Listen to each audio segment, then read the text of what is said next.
Assalamualaikum warahmatullahi wabarakatuh.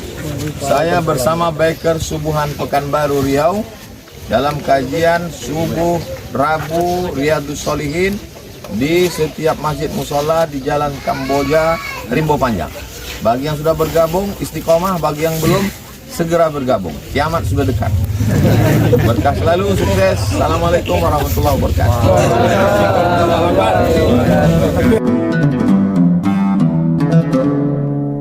أجمعين. اللهم لا علم لنا إلا ما علمتنا إنك أنت العليم الحكيم. حسبنا الله ونعم الوكيل، نعم المولى ونعم النصير، ولا حول ولا قوة إلا بالله العلي العظيم. Alhamdulillah, bersyukur kita kehadiran Allah Subhanahu wa taala. Pada malam ini masih diberi kesehatan dan kesempatan dapat sama-sama hadir di rumah Allah ini untuk melaksanakan solat maghrib berjamaah. Kemudian kita lanjutkan dengan majlis ilmu mengkaji ayat-ayat Allah Subhanahu wa taala. Bapak Ibu kaum muslimin dan muslimat jamaah yang dimuliakan Allah, kajian kita pada malam ini kita coba mulai mengkaji tafsir surah Yasin, surah yang ke-36 dalam Al-Quranul Karim. Rasanya surah ini perlu untuk kita kaji, mengingat ini salah satu surah yang paling sering dibaca dalam masyarakat kita. Bahkan mungkin kalau kita hitung-hitung, ada orang sudah ratusan kali dia baca surah Yasin. Bahkan tidak menutup kemungkinan ada orang sudah sampai ribuan kali dia membaca surah Yasin. Sungguh sangat naif jika kita tidak mengetahui apa sesungguhnya kandungan surah Yasin yang sering kita baca itu. Makanya pendedahan makna surah Yasin ini perlu untuk disampaikan, sehingga saat kita misalnya membaca surah Yasin, kita tidak kosong dari makna-makna ayat yang dibaca. Baik, sebelum kita membahas ayat-ayat Allah Ta'ala dalam surah Yasin ini, kita lihat dulu sedikit muqaddimah kepada surah Yasin ini. Yang pertama, surah ini disebut dengan surah Yasin, sebagaimana Allah Ta'ala membuka surah ini dengan Yasin. Kenapa surah ini disebut sebagai surah Yasin? Karena perkataan Yasin ini unik. Hanya sekali itu saja disebut Allah Ta'ala di sepanjang Al-Quran. Jadi kalau kita membaca Al-Quran, itu ada kata yang berulang kali disebut. Bahkan bisa jadi setiap surah perkataan itu ada. Dan juga ada beberapa perkataan dalam Quran, di sepanjang Quran itu cuma sekali tok Allah Ta'ala sebut. Ulama itu sampai saking detailnya para ulama mengkaji Quran itu, sampai mereka kumpulkan kata-kata yang ada dalam Quran, lafaz-lafaz yang ada dalam Quran yang cuma sekali disebut.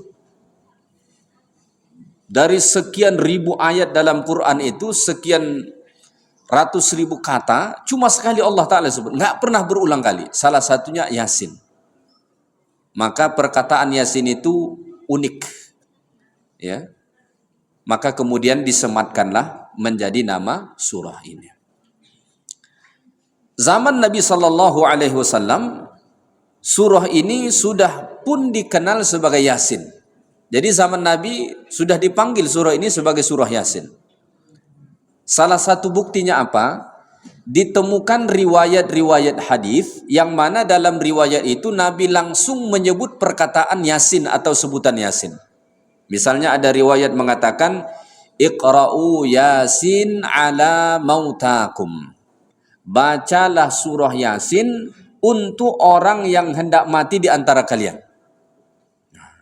Dalam hadis itu Nabi Sallallahu Alaihi Wasallam sudah langsung menyebut Yasin, Iqra'u Yasin, bacalah surah Yasin. Ini menunjukkan bahwasanya zaman Nabi Sallallahu Alaihi Wasallam pun surah ini sudah dipanggil sebagai surah Yasin.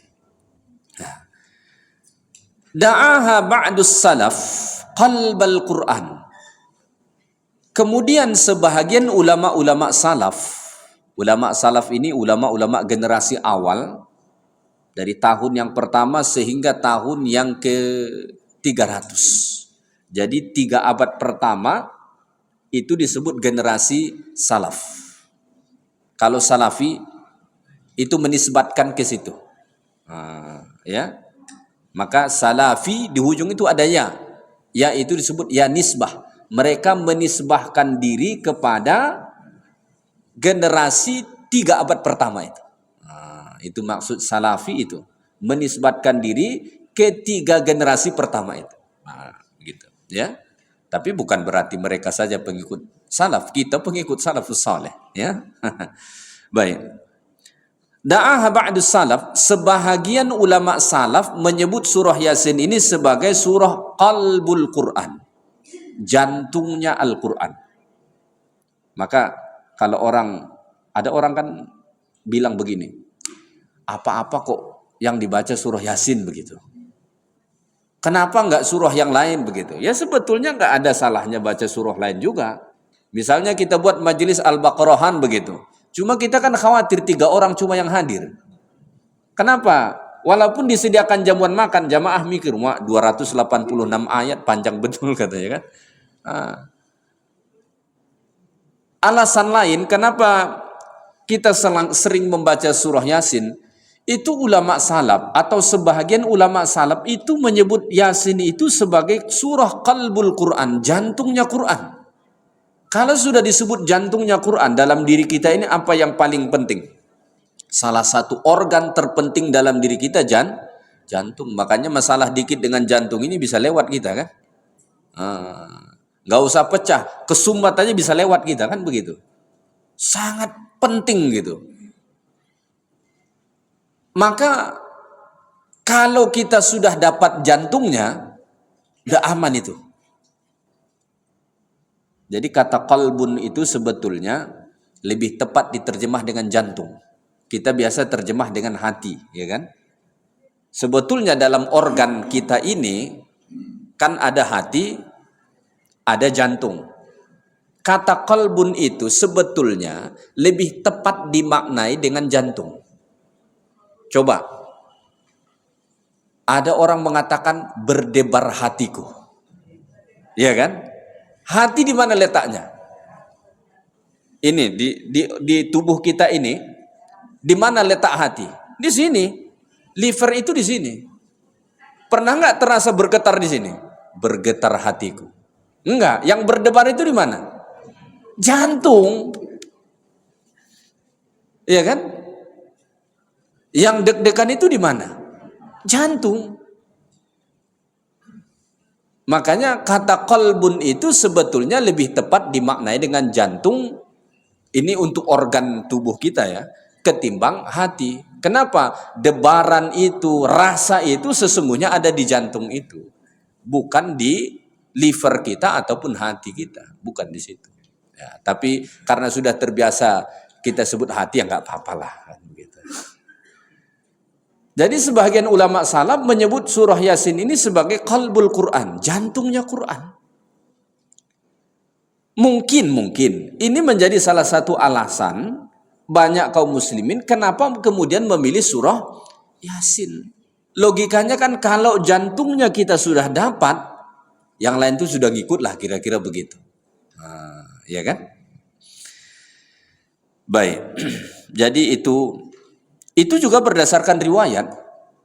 Jadi ulama salaf menyebut surah Yasin ini sebagai jantungnya Quran, bukan ngarang mereka. Ada riwayat dari Al-Imam At-Tirmidzi rahimahullah, diriwayatkan oleh Al-Imam At-Tirmidzi, Nabi SAW menyatakan, "Inna likulli syai'in qalban wa qalbul Qur'ani Yasin."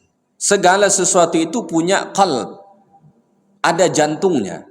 Dan jantung Al-Quran itu adalah Yasin.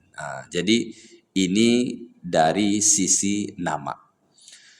Kemudian surah Yasin ini termasuk bagian dari surah Makkiyah. Artinya ini surah diturunkan kepada Nabi kita sallallahu alaihi wasallam tatkala Nabi masih berada di Mekah. Dan ini nanti bisa kita lihat dari sisi kandungan surah ini juga yang sangat sesuai dengan konten-konten surah Makkiyah. Konten surah Makkiyah itu apa? Seputar akidah. Al-Imam ada kitab yang dikarang, kitab tafsir yang dikarang oleh Al-Imam Muhammad Ali As-Sabuni, kitab tafsir Safwatut Tafasir nama kitab ini. Beliau itu menyimpulkan dari 80 ayat lebih surah Yasin ini itu berbicara tentang tiga konten utama. Jadi kalau kita simpulkan berapa semua jumlah ayat dalam surah Yasin? 80 berapa? 83 ayat. Dari 83 ayat itu Ali As-Sabuni menyimpulkan pembicaraan kontennya itu tentang tiga saja. Kalau kita kumpulin semua ayatnya itu tentang tiga ini saja. Apa yang pertama? Al-imanu bil ba'thi wan nusyur. Konten pertama, penekanan akan keimanan akan hari kebangkitan dan dikumpulkan di padang mahsyar. Menekankan tentang itu supaya kita percaya, beriman bahwa suatu hari kita akan dibangkitkan dan dihimpunkan di padang mahsyar. Itu judul pertama. Yang kedua, wa qissatu ahlil qaryah, kisah penduduk suatu negeri. Nanti kita akan sampai ke kisah itu, ya. Wadrib lahum mathalan ashabal qaryah. Ya, ada penduduk suatu negeri didatangi 3 orang rasul, didakwahi enggak mempan sampai nanti ada seorang laki-laki datang dari pinggir kota, waja'a min aqsal madinati rajulun yas'a qala ya qaumi ittabi'il mursalin. Itu konten kedua tentang kisah itu. Yang ketiga, al-adillah wal barahin ala wahdaniyati rabbil alamin. Konten ketiga yang dibicarakan dalam surah Yasin ini itu mengemukakan dalil-dalil yang menunjukkan kemahaesaan Allah Subhanahu wa taala. Tentang tiga pembicaraan ini adalah konten surah Makkiyah. Jadi kalau kita melihat surah-surah Makkiyah, biasanya konten yang dibahas tentang tiga hal ini. Tentang hari kebangkitan di akhirat, kisah-kisah masa lampau, dan juga tentang dalil-dalil kemahaesaan Allah Ta'ala. Kalau surah-surah Madaniyah, itu banyak berbicara tentang hukum-hukum. Karena memang hukum-hukum dalam Islam itu banyak diturunkan ke Nabi setelah Nabi SAW hijrah ke Madinah. Maka surah Yasin ini bagian daripada surah Makkiyah, diturunkan kepada Nabi kita SAW. Sebahagian ulama berpendapat ini adalah surah yang ke-41 diturunkan ke Nabi. Walaupun dalam Quran kita lihat surah Yasin ini nomor yang ke-36. Ya, tapi kalau dilihat dari urutan penurunan surah ke Nabi, surah Yasin ini adalah surah yang ke-41 diturunkan kepada Nabi kita alaihi salatu wassalam. Nazalat ba'da surati Qul Uhiya, diturunkan setelah surah Qul Uhiya, maksudnya surah Al-Jin. Jadi ada satu surah dalam Quran, surah Al-Jin. Dulu saya ingat sudah pernah saya sampaikan tafsir surah Al-Jin di sini sebahagiannya. Qul uhiya ilayya annahu istama'na farum minal jin faqalu inna sami'na qur'anan ajaba. Setelah surah Al-Jin baru kemudian surah Yasin, ya. Dan sebelum surah Al-Furqan. Jadi urutannya surah Al-Jin, surah Yasin, baru surah Al-Furqan. Itulah urutan penurunan surah Yasin ini kepada Nabi kita alaihi salatu wassalam. Tentang jumlah ayatnya, kebanyakan ulama menghitung jumlah ayat dalam surah Yasin ini sebanyak 82 ayat. Kebanyakan ulama. Tapi menurut ulama-ulama dari Kufah, jumlah ayat dalam surah Yasin ini sebanyak 83 ayat. Nah, dalam Quran 83. Berarti sesuai dengan perhitungan ulama-ulama dari Kufah. Apakah ulama yang lain itu salah? Tidak. Seperti yang sering saya sampaikan, ini cuma cara memandang dalam penghitungan ayat. ada satu ayat dipandang dua ayat oleh ulama yang lain, sedangkan ulama yang lain cuma memandangnya satu ayat. Bukan berarti ada ayat yang bertambah atau ada ayat yang berkurang. Ya. Baik, surah Yasin ini salah satu surah yang mempunyai keutamaan khusus. Ya. Mustahil rasanya surah Yasin ini tidak mempunyai keutamaan. Ya, melihat kaum muslimin begitu bersungguh-sungguh membaca surah Yasin. Jadi saking dekatnya surah Yasin ini dengan masyarakat kita, sampai-sampai ada orang kampung tak pandai dia baca Quran, tapi kalau Yasin bisa dia baca. Iya. Bukan cuma bisa dia baca, hafal dia. Tapi kalau kita kasih Quran, buka surah yang lain, nggak bisa dibaca sama dia. Tapi Yasin bisa dibaca. Ya. Kedekatan surah Yasin ini dengan kaum muslimin mustahil kalau tidak ada keutamaan pada surah itu. Jadi surah-surah dalam Quran itu ada yang mempunyai keutamaan secara umum dan ada yang mempunyai keutamaan secara khusus. Keutamaan secara umum itu artinya keutamaan itu ada pada setiap ayat dan surah dalam Quran. Misalnya Nabi mengatakan, siapa yang membaca satu huruf dari Al-Quran diberi 10 pahala. Ini berlaku untuk seluruh ayat dan surah dalam Quran tanpa terkecuali. Maka ini kita sebut keutamaan yang bersifat umum. Selain keutamaan yang bersifat umum itu, ada keutamaan-keutamaan yang bersifat khusus. Hanya dimiliki surah-surah tertentu ataupun misalnya ayat-ayat tertentu. Misalnya ayatul kursi, ayat 255 surah Al-Baqarah, ya kan? Itu surah mempunyai keutamaan. Bahkan Nabi SAW sampai mengatakan, a'zamu ayatan fil Quran. Ayat teragung dalam Quran, dari sekian ribu ayat itu ayatul kursi. Ayat teragung itu adalah ayatul kursi. Keutamaannya sangat banyak. Contohnya dianjurkan dibaca setelah selesai sholat.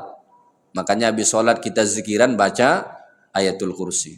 Allahu la ilaha illa huwal hayyul qayyum. La ta'khudhuhu sinatu wa la naum. Sampai seterusnya. Apa keutamaannya kata Nabi? Siapa yang membaca ayat kursi setelah sholat, tidak ada yang menghalang dia masuk surga kecuali mati. Andai kata setelah sholat kita baca ayat kursi, kemudian kita mati, insya Allah akan masuk ke dalam surga Allah Ta'ala. Hanya kematian saja yang menghalang kita daripada masuk ke dalam surga Allah. Sangat banyak keutamaan dari ayatul kursi yang tidak dimiliki oleh ayat yang lain. Nah, surah-surah juga demikian. Ada surah-surah tertentu mempunyai keutamaan khusus tak dimiliki oleh surah yang lain. Misalnya Al-Baqarah punya keutamaan tak dimiliki oleh surah, katakanlah surah Al-Ikhlas begitu. Enggak dimiliki surah Al-Ikhlas. Misalnya apa? Nabi SAW mengatakan, siapa yang membaca surah Al-Baqarah di rumahnya, maka setan-setan bakalan lari dari itu rumah. Mana tahu ada rumahnya yang tiba-tiba diganggu setan begitu, ya kan?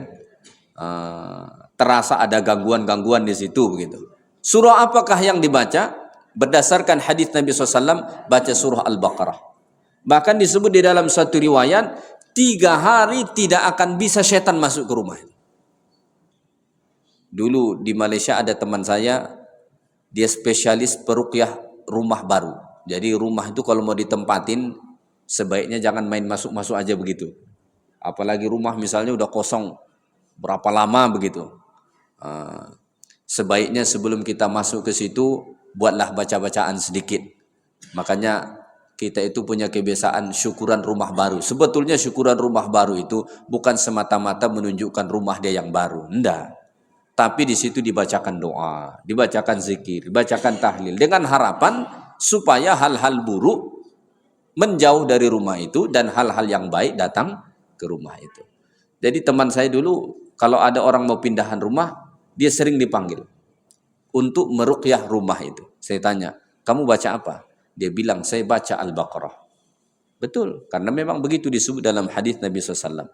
Cuma kalau ini ditawarkan, jawaban jamaah apa? Panjang betul Ustaz katanya.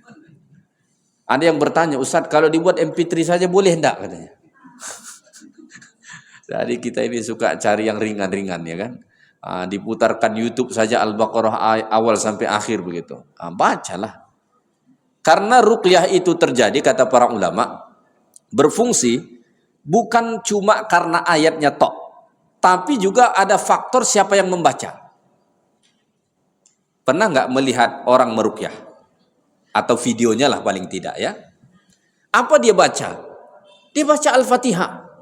Tapi itu orang yang diganggu jin, menjerit-jerit. Yang dibaca Al-Fatihah. Coba kita yang baca. Bisa-bisa diketawain kita. Padahal ayat yang dibaca sama. Zikir yang dibaca sama. Kenapa bisa beda? Ada faktor siapa yang membaca. Jadi kalau handphone yang disuruh baca, ya kan? Kalau handphone ini yang disuruh baca, ya bisa jadi jinnya nggak takut dia, setannya nggak takut dia gitu. Jadi faktor siapa yang membaca itu ada. Makanya doa yang sama dibaca oleh orang yang berbeda, hasilnya bisa beda. Ayat yang sama dibaca oleh orang yang berbeda, hasilnya bisa beda. Ya kan? Orang tertentu, dia baca ayatul kursi, itu orang yang diganggu setan, yang dirasuki jin, lari langsung tuh jin, ketakutan. Tapi kalau orang yang biasa-biasa, mau dikhatam pun dia baca Quran tuh, nggak takut jin itu. Makanya Umar bin Khattab itu disebut dalam riwayat, nggak perlu dia baca ayat. Kalau Umar dikatakan lewat di satu jalan, jin itu nggak berani, setan nggak berani lewat di jalan yang sama. Sampai begitu. Makam Umar bin Khattab itu. Kalau kita, di mana kita berada, makin berkerumun dia datang ke situ. Jadi faktor siapa yang membaca itu ada. Ya, jadi jangan kita suka mencari solusi-solusi seperti udah pakai handphone aja, pakai MP3 saja, pakai YouTube saja begitu. Jangan. Harus orang yang membacanya gitu. Karena faktor siapa yang membaca itu ada. Baik. Jadi surah Yasin ini itu surah yang mempunyai keutamaan. Ada keutamaannya. Ini saya bacakan keutamaan yang disebutkan dalam tafsir Al-Imam Ibnu Katsir. Kenapa saya pilih tafsir Al-Imam Ibnu Katsir? Imam Ibnu Katsir ini murid Syekhul Islam Ibn Taimiyah. Pernah mendengar Ibn Taimiyah? Ibn Taimiyah ini kata orang rujukan orang Salafi. Ya. Murid beliau Al-Imam Ibnu Katsir. Al-Imam Ibnu Katsir itu berguru kepada Syekhul Islam Ibn Taimiyah. Sebab itu saran saya jangan sampai kita jadi orang, ada sekelompok orang kalau sebut saja nama Ibn Taimiyah seolah-olah dia menganggap itu orang yang recehan begitu. Jangan. Mungkin ada pendapatnya yang tidak pas di kita. Ya namanya manusia, pasti ada pendapatnya yang diterima, ada tidak. Satu-satunya yang pasti benar pendapatnya adalah Allah dan Rasulullah, itu saja. Lain dari itu mungkin benar, mungkin ada salahnya. Namanya manusia begitu. Al-Imam Ibnu Katsir ini salah satu guru beliau itu Ibn Taimiyah rahimahullah ta'ala alaih. Dan beliau mendatangkan riwayat-riwayat ini dalam tafsir Al-Imam Ibnu Katsir ya. Apa keutamaannya? Pertama, tadi saya sudah bacakan dalam hadis yang diriwayatkan oleh Al-Imam At-Tirmidzi rahimahullahu taala, inna likulli syai'in qalban wa qalbul Qur'ani Yasin. Bahwa segala sesuatu itu ada jantungnya dan jantung Al-Qur'an itulah surah Yasin. Itu pertama. Kemudian ada riwayat yang lain juga tentang keutamaan surah Yasin ini. Waqala Al-Hafiz Abu Ya'la. Hadis ini diriwayatkan oleh Al-Hafiz Abu Ya'la. Kalau dikatakan Al-Hafiz, ini bukan cuma hafal Quran, tapi hafal banyak sekali hadis-hadis Nabi SAW.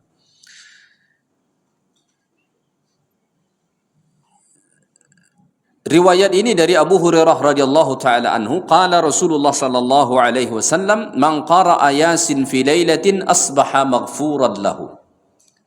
Siapa yang membaca surah Yasin pada malam hari, maka paginya dia mendapat ampunan Allah. Hadis ini mengandungi setidaknya dua pengajaran bagi kita. Pertama, dianjurkan kita baca Yasin pada malam hari. Ya, dianjurkan kita membaca Yasin pada malam hari. Maka kalau mau buat Yasinan, ada baiknya buat di malam hari. Itu satu. Yang kedua, hadis ini menunjukkan bahwasanya dengan sebab kita membaca surah Yasin, kita mendapatkan ampunan Allah. Asbaha maghfuran lahu. Siapa yang membaca Yasin di malam hari, besok pagi dia sudah dapat ampunan Allah. Maka surah Yasin ini kemudian menjadi salah satu penggugur dosa-dosa kita. Makanya orang yang rajin baca Yasin, insya Allah dosanya digugurkan Allah. Dengan sebab apa? Baca surah Yasin. Jadi amal-amal ibadah kita itu ada keutamaannya memang untuk menggugurkan dosa. Selain mendapat pahala, juga menjadi penggugur dosa. Misalnya membaca surah Yasin berdasarkan riwayat ini. Contoh lain juga misalnya berpuasa. Nabi mengatakan dalam hadis, "Man shama Ramadhana imanan wa ihtisaban ghufira lahu ma taqaddama min dzambi." Siapa yang berpuasa Ramadan atas dasar iman dan mengharap pahala kepada Allah, maka diampunkan dosanya yang telah lalu. Artinya puasa itu juga menjadi penggugur dosa. Salat juga menjadi penggugur dosa. Baca Quran, khususnya surah Yasin, juga menjadi penggugur dosa. Ya, saya suka melihat di kampung-kampung tuh, antara maghrib dan isya tuh kan di kampung-kampung nggak ada kajian biasanya. Orang-orang tua di kampung tuh malas dia pulang ke rumah habis maghrib, duduk aja di masjid. Apa yang dibaca? Cuma surah Yasin aja. Dia nggak buka Quran. Di rak masjid itu biasanya ada surah-surah Yasin tuh kan yang sudah dicetak tuh. Itu aja dibaca sama dia. Mungkin sebagian orang memandang itu sepele, tapi sesungguhnya itu adalah amalan yang sangat besar nilainya di sisi Allah. Selain dari setiap huruf dia dapat 10 pahala, besok pagi hari dia sudah diampunkan Allah. Ya, jadi ada baiknya ini dibaca pada malam hari.